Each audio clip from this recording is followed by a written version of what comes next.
Assalamualaikum warahmatullahi wabarakatuh. Tahun kemarin adalah tahun yang luar biasa bagi saya. Ketika saya membaca Sirah Nabawiyah, sebuah biografi Nabi Muhammad, saya menemukan satu kata yang cukup aneh dan cukup jarang didengar oleh telinga banyak orang.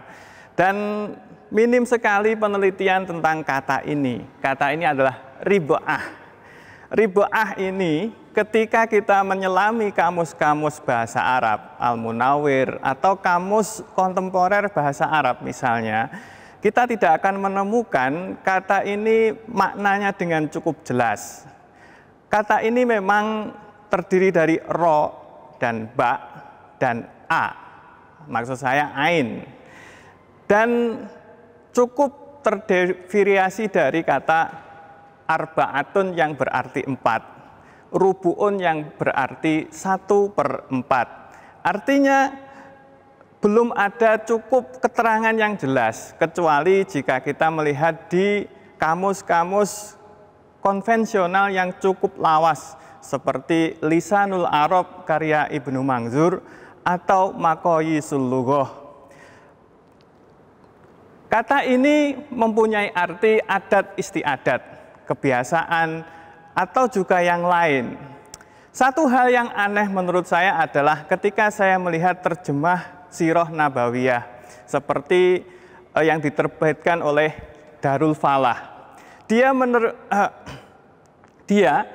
menerjemahkan kata rib'ah dengan kata adat istiadat yang dilegalkan oleh Islam. Memang sepintas tidak ada yang aneh dari terjemah itu. Namun yang aneh adalah ketika kita melihat histori atau sejarah dari kata ini. Kata rib'ah dengan kata yang dilegalkan oleh Islam itu adalah satu hal yang berbeda.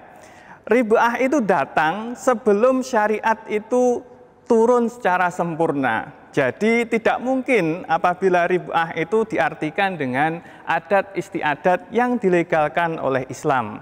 Legalitas Islam itu datang setelah kata rib'ah. Inilah yang menjadi persoalan. Tapi dari mana kesimpulan keanehan ini saya dapatkan? Kesimpulan ini termasuk aneh karena kata ini yang pertama, jika kita lihat literatur sekarang, kita tidak akan cukup dapat menemukan kata ini. Misalnya dalam usul fikih, kita biasa menyebut kebiasaan dengan al-adah. Kita biasa menyebut dengan uruf, tetapi tidak. Kata rib'ah ini tidak akan ada di buku fikih maupun usul fikih. Kata ini kita akan temukan pada Piagam Madinah, di mana Nabi Muhammad datang ke Madinah beserta para pengikutnya tahun 620 Masehi. Kemudian beberapa bulan setelah beliau dan para pengikutnya tiba di Madinah dan mendapatkan perlindungan di sana dan mendapatkan tempat, beliau mengadakan sebuah perjanjian antara Quraisy dan penduduk Yasrib yang saat ini kita kenal dengan Madinah. Perjanjian ini cukup krusial di dalam perkembangan Islam masa lalu dan kemudian hingga saat ini. Kata rib'ah muncul di Piagam Madinah. Kita bisa lihat perjanjian ini cukup krusial di antara mereka berdua, antara Muhajirin dan Ansor, adalah kata hadza kitabun min Muhammad an-Nabi bainal mu'minin wal muslimina min Quraisyin wa Yasriba. Kitab ini ditulis oleh Nabi atau dituliskan dari Nabi, adalah perjanjian antara Muhajirin dari kalangan Quraisy bersama ahli Yasrib atau penduduk Madinah, di mana mereka berdua akan berjuang bersama dan sumpah setia untuk melindungi negara yang kemudian disebut dengan pasal selanjutnya sebagai ummah wahidah. Kata rib'ah ini kita akan menemukan di salah satu klausulnya dengan al-muhajiruna min Quraisyin ala rib'atihim. Nah, ini ada kata rib'ah yang cukup krusial artinya di sini. Yata'aqaluna bainahum wa hum yufduna aniyahum bil ma'ruf wal qisti bainal mu'minin. Mereka semua pada saat itu bersepakat untuk tetap menjaga tradisi mereka masing-masing. Muhajirin dari Quraisy itu dijanjikan sebuah ketetapan, sebuah jaminan agar tradisi mereka tetap berlangsung. Rib'ah di sini dalam klausa ini bermakna tradisi, kebiasaan, dan lain sebagainya yang serupa dengannya. Tapi yang menarik adalah bukan hanya pendatang dari Quraisy termasuk Nabi Muhammad yang dijamin keberlangsungan tradisi mereka. Akan tetapi di sana ada banyak bani yang dengan klausa yang sama dijamin juga kemerdekaannya untuk tetap memegang teguh tradisi mereka. Yang tertulis jelas dalam Shahifah atau piagam Madinah tersebut adalah ada Bani Auf, ada Bani Al-Haris, ada Bani Sa'idah, ada Bani Jusham, ada Bani Najjar, ada Bani Amr bin Auf, ada Bani Nabit, dan ada Bani Aus. Kesemua Bani ini tidak seluruhnya sudah mengatakan syahadat atau sudah masuk Islam. Mereka belum sepenuhnya menjadi seorang Muslim, akan tetapi mereka tetap dijamin kemerdekaannya untuk tetap mempertahankan tradisi adat mereka. Ada sebuah penelitian dari Jerman mengartikan bahwa kata rib'ah ini berarti muhajirin ini akan tetap bersama-sama dengan orang muhajirin saat mereka tinggal di Madinah. Artinya tempat tinggal mereka berbeda dari orang-orang Ansor. Artinya jaminan di sini berarti jaminan tempat tinggal.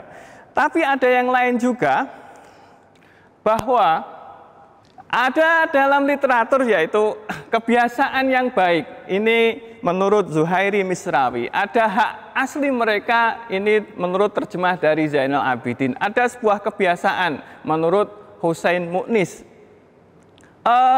Ini adalah yang saya maksud tadi dengan orang studi dari Jerman yang mengatakan bahwa dia terpisah dari Ansor. Kemudian ada satu lagi yang cukup mengena dalam diri saya, yaitu ada tribal organization yang ini dihadirkan maknanya oleh Michel Lecker. Tribal organization berarti pengaturan manajemen sebuah kaum, manajemen sebuah suku di mana dia akan tetap dijamin kelangsungannya pada saat itu. Ya, artinya bahwa kisah-kisah tentang jaminan ini terbukti nyata saat perjalanan sirah berlanjut. Bukti-bukti itu adalah kisah Abdullah bin Salam dan hukuman rajam kepada pezina dalam Taurat, dalam kitab Bukhari. Kisah ini membuktikan bahwa sejarah telah membuktikan, sejarah Islam awal membuktikan bahwa Nabi Muhammad ketika ada orang pezina dan pezina itu datang dari orang Yahudi, hukuman dari pezina ini berasal dari kitab mereka yaitu Taurat. Kisah ini terjadi di Baitul Midros, yaitu sebuah tempat di mana Nabi Muhammad biasa melakukan pengajarannya di tempat tersebut. Artinya ketika ada orang yang seorang pezina mengadu kepada Nabi Muhammad melempar kembali bagaimana hukum seorang pezina yang ada di Taurat itu. Ternyata ada hukum rajam yang kemudian dilaksanakan pada waktu itu. Yang kedua adalah doa Nabi Muhammad kepada seorang Yahudi, Abu Syaibah. Ini menunjukkan bahwa Nabi Muhammad tidak serta-merta mengajak mereka untuk masuk Islam. tidak serta-merta mengajak mereka untuk bersyahadat, juga sholat, juga zakat, dan lain sebagainya. Nabi Muhammad tetap menjaga tradisi mereka, bahkan agama mereka agar tetap Yahudi misalnya. Mereka tidak didorong untuk masuk ke golongan Nabi Muhammad menjadi seorang Muslim. Namun, Nabi Muhammad menjamin kebebasan beragama mereka. Yang ketiga adalah kisah eksekusi Bani Quraidah tahun 626 Masehi. Di sini ada yang namanya Sa'ad bin Mu'az. Pada waktu itu, Bani Quraidah tertangkap dan kemudian ingin dijadikan hukumannya, diputuskan hukumannya. Nabi Muhammad ketika itu menyuruh Sa'ad bin Mu'az untuk memutuskan hukuman apa yang pantas bagi Bani Quraidah. Akhirnya terdapat 900 orang yang kemudian dieksekusi, dan bahwa Sa'ad bin Mu'az menghukum dengan tata cara hukuman yang sudah ada di Taurat, yaitu bagi pengkhianat negara mereka harus dieksekusi. Kisah yang keempat yaitu kisah tamu dari 60 orang Najran yang sholat menghadap ke timur. Jadi pada waktu itu ada 60 orang tamu dari Najran yang datang ke Madinah. Beliau kemudian menyambut mereka, berbincang-bincang, dan mereka ingin menyaksikan secara langsung di depan mata mereka dengan tubuh mereka. Mereka ingin menyaksikan dengan mata kepala sendiri bahwa di Madinah telah ada seorang nabi utusan yang akan menjadi penolong mereka kelak. Mereka kemudian pada sore hari mereka melakukan sebuah sholat. Saya tidak memahami secara detail sholat mereka, namun mereka sholat menghadap ke timur. Yang biasanya mereka pada waktu itu umat Islam sholat menghadap ke arah selatan. Tapi kemudian ada seorang sahabat yang berusaha menegur mereka untuk sholat menghadap ke selatan pada waktu itu di Madinah, ke Mekah menghadap selatan. Namun Nabi Muhammad dengan tegas, da'uhum, tinggalkan mereka, biarkan mereka sholat sebagaimana mestinya. Artinya keempat kisah ini bahkan mungkin lebih bisa kita temui dalam sirah Nabi. Artinya bahwa Nabi Muhammad dan para pemeluknya memberikan kepastian hukum, kebebasan mereka untuk beribadah sebagaimana mestinya. Kesimpulannya adalah ribaah di sini tidak hanya berarti kebiasaan tribal organization dan lain sebagainya, tapi juga ribaah juga berarti agama. Ribaah juga berarti kepercayaan, ribaah juga berarti sebuah tradisi, misalnya penyembahan berhala. Dan Nabi Muhammad dan para pengikutnya menjamin akan kebiasaan mereka melakukan hal tersebut dan tidak sama sekali melakukan gangguan-gangguan yang berarti kepada mereka. Disinilah makna bahwasanya kita semua memang itu sudah sepantasnya memberikan jaminan orang lain, memberikan jaminan orang yang berbeda dengan kita untuk tetap beribadah, untuk tetap melangsungkan, melanggengkan, dan melaksanakan adat istiadat mereka. Sungguh sangat tidak pantas misalnya kita datang ke suatu daerah, kemudian kita langsung membombardir misalnya, atau langsung memberikan dakwah secara langsung membalikkan telapak tangan dan lain sebagainya secara 180 derajat. Tidak. Nabi Muhammad saat datang di Madinah menjamin kebebasan beragama yang ada pada masa itu.